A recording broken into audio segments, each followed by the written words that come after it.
Tondre sa pelouse peut rapidement être une corvée, surtout lorsqu'on n'a pas énormément de temps. On va pas se mentir, c'est pas l'activité la plus passionnante et en plus il faut gérer les tontes, les déposer en déchetterie. Bref, c'est galère. Je vais donc tester mon premier robot tondeuse qui devrait me permettre de gagner énormément de temps. Voici le Ecovacs Goat G1 800. Un robot tondeuse qui présente la particularité de ne pas avoir besoin de câbles périmétriques et ça c'était un argument de choix pour moi. À la place, il utilise ses bornes pour définir la limite et se repérer dans l'espace. Par défaut, vous avez 2 bornes qui sont fournies d'origine avec la tondeuse. Moi, j'ai décidé d'en rajouter 2 de plus pour être absolument certain d'une très bonne couverture. Et voilà comment ça se passe. Vous avez un piquet que vous enfoncez dans le sol, vous le vissez et ça ressemble à ça une fois que c'est installé.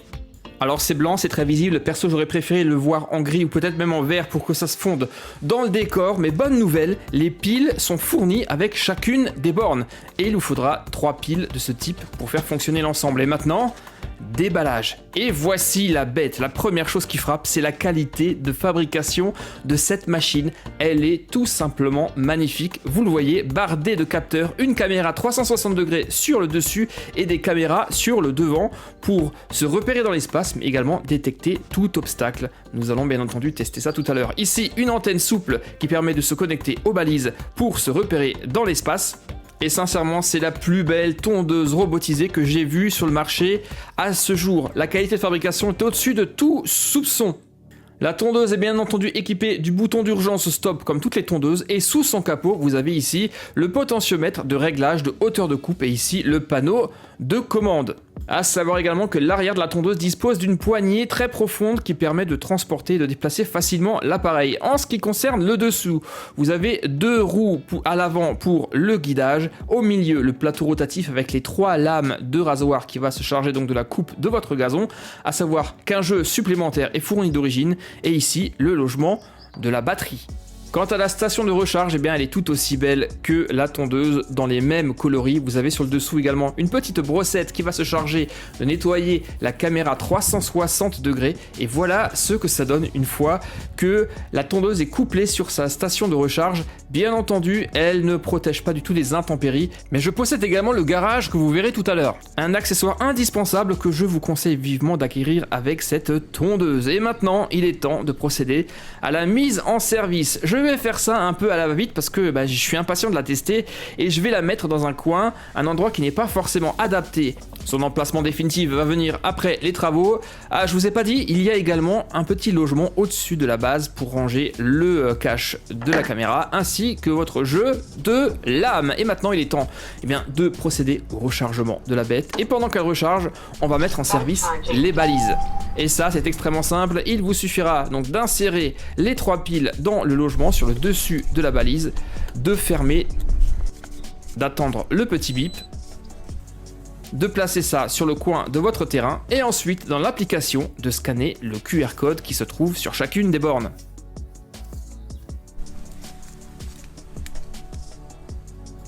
C'est rapide, c'est simple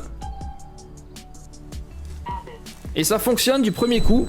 Vous faites ainsi de même avec les autres bornes, la deuxième est placée à l'opposé de l'autre.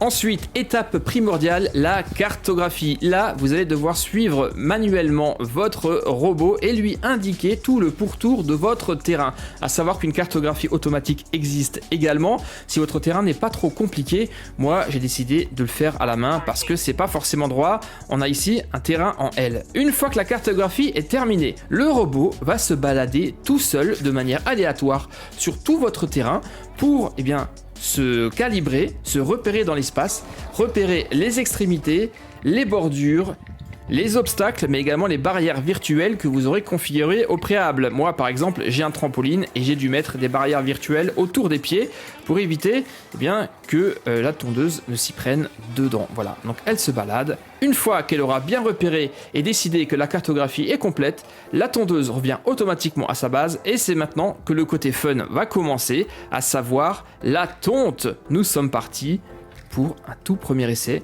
et je suis impatient de voir ce que ça va donner.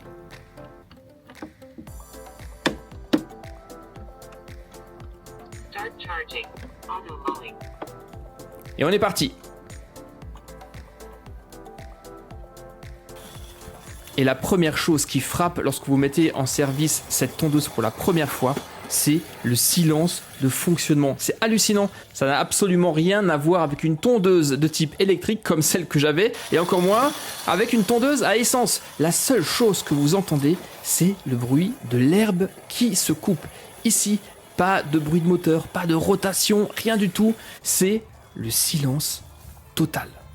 Je vous ai parlé de barrière virtuelle tout à l'heure. Le voici en train de faire le tour des pieds de mon trampoline au préalable avec ma tondeuse. Je ne pouvais jamais le faire. Il fallait que je pousse tout le trampoline pour tondre en dessous. Maintenant, eh bien, c'est de l'histoire ancienne. Vous voyez que le robot tient parfaitement compte des barrières virtuelles. Il fait le tour des pieds, mais passe sous le trampoline pour tondre eh bien, l'herbe qu'il y a en dessous.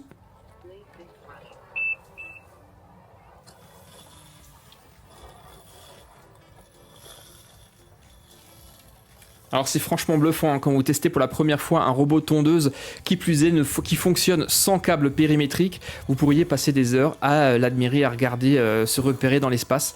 C'est absolument magique. Alors pour une première utilisation, c'était pas totalement parfait puisque j'ai installé ça à la va-vite et je n'ai utilisé que 2 bornes. Certaines zones étaient complètement ignorées parce que en dehors eh bien, de la zone de couverture des balises. Donc le placement de ces fameuses balises est vraiment important. Une fois que mes travaux de piscine seront terminés, la tondeuse prendra sa place définitive. Je vais rajouter les 2 autres balises qu'il me reste, je referai une cartographie et normalement, après ça, ça sera nickel.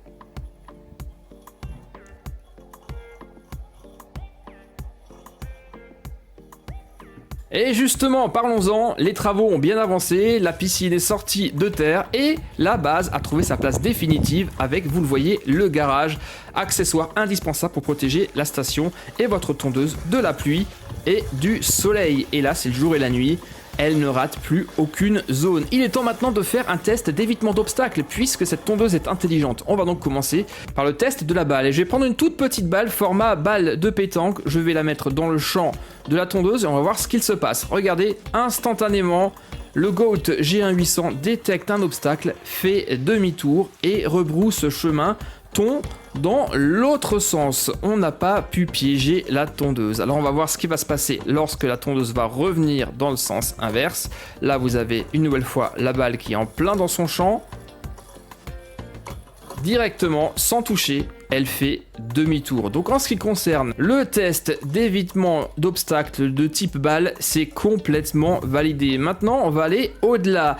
La tondeuse dispose également d'une intelligence artificielle qui détecte les animaux, les hérissons, les chats, les chiens, les rongeurs. Ici, cette peluche de sanglier fera l'affaire. On va la mettre dans le champ de la tondeuse et on va voir ce qu'il va se passer. Et là, vous allez voir qu'elle va se comporter de manière un peu différente par rapport à la balle. Regardez, elle détecte un obstacle et s'avance tout doucement de manière vraiment extrêmement délicate jusqu'à détecter l'obstacle et là pareil elle fait demi-tour. Donc dès que l'IA détecte un animal, elle s'approche vraiment extrêmement doucement. On va la laisser faire demi-tour et voir ce qui va se passer au deuxième passage.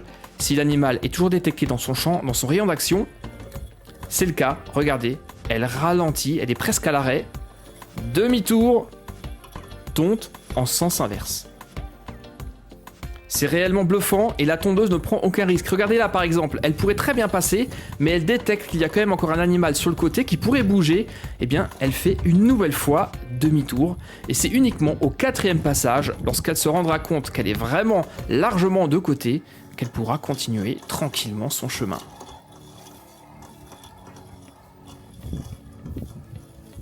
L'évitement des animaux par l'IA fonctionne donc à merveille, c'est complètement validé, a fortiori les êtres humains et les enfants également. Regardez ce qui se passe si je jette inopinément la peluche devant la tondeuse, eh bien directement elle fait demi-tour et ça, niveau sécurité, c'est réellement un gros plus. L'autre test, le test du tuyau d'arrosage, où pas mal de tondeuses pourraient tout simplement passer par-dessus car c'est quelque chose de très fin et de très petit.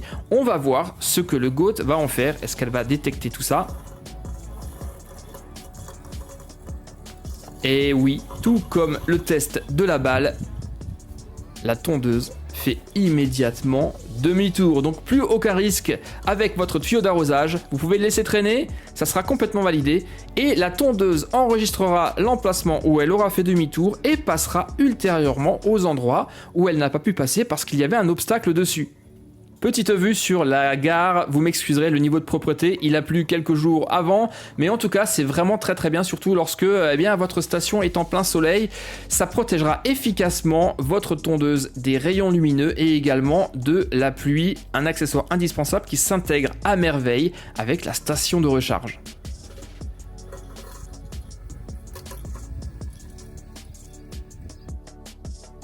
Ici, petite vue en accéléré, naturellement la tondeuse ne va pas aller aussi vite, bien qu'il y ait deux qualités de coupe qui est disponible. Vous pouvez également choisir le sens de coupe que vous voulez faire, soit horizontale, soit verticale, ou alors carrément en diagonale, c'est selon. Mais je peux vous dire qu'on ne se lasse pas d'observer ce GOAT G1 800 à faire tout simplement son travail à votre place. Quant à l'application, elle est bien faite, mais mériterait peut-être encore quelques petites optimisations. Mais si vous avez déjà un appareil de marque Ecovacs, vous devriez être en terrain connu. Vous allez pouvoir suivre en temps réel l'emplacement de la tondeuse et de voir où elle est passée et là où elle n'est pas encore passée. Notez également ma barrière virtuelle, ce sont les pieds du trampoline. Et les zones vert clair, c'est là où la tondeuse est déjà passée. Vert foncé, c'est là où elle doit encore tondre. Après quelques semaines d'utilisation, je dois vous dire que je ne reviendrai plus jamais en arrière. C'est un réel confort d'avoir ce type d'appareil. Une fois configuré et bien cartographié, il vit sa vie. Vous planifiez sur votre semaine les passages de tonte et vous l'oubliez complètement. Alors il y a encore quelques petites zones où la tondeuse est hésitante, à savoir ici sur la bordure, mais je pense que les buissons sont un peu trop bas et la caméra détecte comme un obstacle. Il va falloir que je coupe un tout petit peu les haies et voir si le passage après fonctionnera. On pourra toujours quand même passer manuellement la tondeuse de manière localisée sur les emplacements que vous souhaiteriez vous tondre ou qu'elle aurait raté. Quant à l'entretien, il est extrêmement simple, il suffira de mettre le petit cache sur la caméra pour la protéger et un simple jet d'eau suffira à retirer toutes les impuretés et les traces d'herbe. Surtout ne pas utiliser un nettoyeur haute pression de type Karcher, mais comme ici, simplement un jet d'eau largement suffisant pour rincer même le dessous de l'appareil. Il aura fallu un peu plus d'une heure pour tondre intégralement ma pelouse. La tondeuse est revenue automatiquement, vous le voyez, sur sa station pour se recharger et elle devrait repartir d'ici 48 heures pour une nouvelle tonte. À l'heure du bilan, je dois dire que je suis complètement sous le charme. Alors bien entendu, c'est la première que je teste, je n'ai pas forcément de recul, mais force est de constater que la tonte est nickel, sauf peut-être autour de la barrière virtuelle, où là, vous le voyez, l'herbe est un peu plus haute. Mais c'est une barrière virtuelle, donc je lui ai demandé justement de ne pas passer dans cette zone pour ne pas abîmer les pieds du trampoline et les lames de la tondeuse. Là aussi derrière, elle a un peu de mal à passer parce que c'est un peu étroit et je devrais peut-être pousser plus le trampoline pour lui permettre le passage. Mais en dehors de ça, c'est tondu de manière régulière. Il n'y a aucune zone dans la pelouse qui a été oubliée. La tondeuse dispose d'un capteur de pluie qui est juste ici, donc si il pleut, elle va revenir automatiquement se recharger, se protéger sous son toit. Le seul point sensible, je l'ai déjà évoqué, c'est le placement des fameuses balises. Il y en a une là, une derrière et une troisième juste ici. Elles doivent se voir, donc être en ligne directe et ne pas être cachées par un obstacle pour que la tondeuse puisse bien se repérer efficacement dans l'espace. Une fois que vous l'avez bien installé, c'est terriblement efficace et la corvée du placement du câble périphérique ne sera qu'un souvenir.